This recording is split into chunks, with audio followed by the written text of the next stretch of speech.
everyone, my name is Asana Renteria, and today we're going to talk about the Janes and the fight for abortion rights. Our first question here is, what was the legal status of abortion before Roe v. Wade, and how did it reflect the broader societal views of women's rights?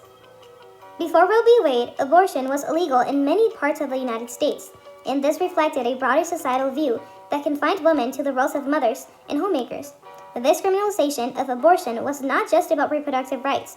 It was a part of a larger societal system that sought to control women's lives and limit their autonomy.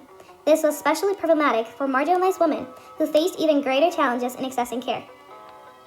Moving on, we have this question. What were the psychological consequences of illegal abortion for women, especially those from marginalized groups? Now, for many women, the psychological consequences of seeking an illegal abortion were overwhelming. The stigma attached to abortion made them feel ashamed and guilty, even if it was the right decision for their health. The psychological burden was much worse for women from marginalized backgrounds. They faced additional challenges such as systemic oppression and a lack of access to healthcare, which compounded the trauma they experienced. How did the Janes contribute to the societal change surrounding abortion access, and what can their actions tell us about their civil disobedience and collective efficiency? Now, this is a great question. The Janes were brave women who took action in defiance of unjust laws. They provided illegal abortions in Chicago, demonstrating the power of collective action and civil disobedience. They believed that by working together, they could bring about change. The Janes showed that even in the face of a great opposition, collective efficiency can help make a real difference in advancing in social change.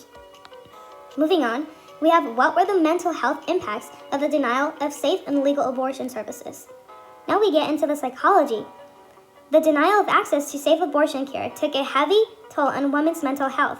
Many women experienced heated anxiety and depression due to the pressure of carrying an unwanted pregnancy. For marginalized women, this toll was even more severe due to the added societal and economic challenges they faced. The fear of legal consequences only increased in the isolation and distress these women experienced. Now, continuing with the psychological side of this, we have this question. How did fear and stigma around abortion impact women's mental health and societal attitudes? The fear of being judged kept many women from seeking the help they needed. Stigma around abortion not only made women feel isolated and ashamed, but it also reinforced societal attitudes that saw abortion as immoral. This fear and stigma perpetuated harmful narratives, making it harder for women to openly discuss or seek care.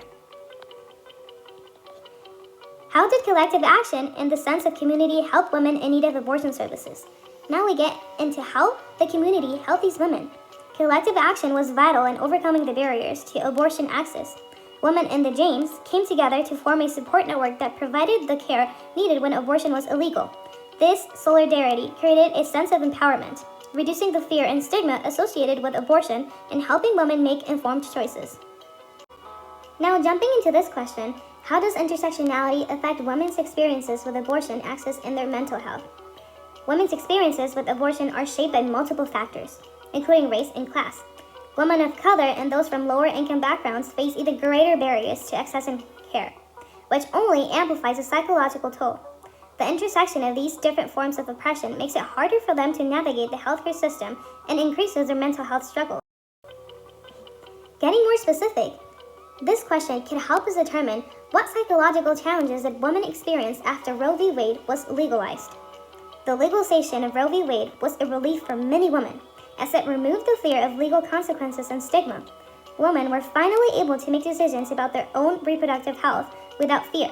However, the psychological relief was not universal, as many marginalized women still face barriers that impacted their mental health.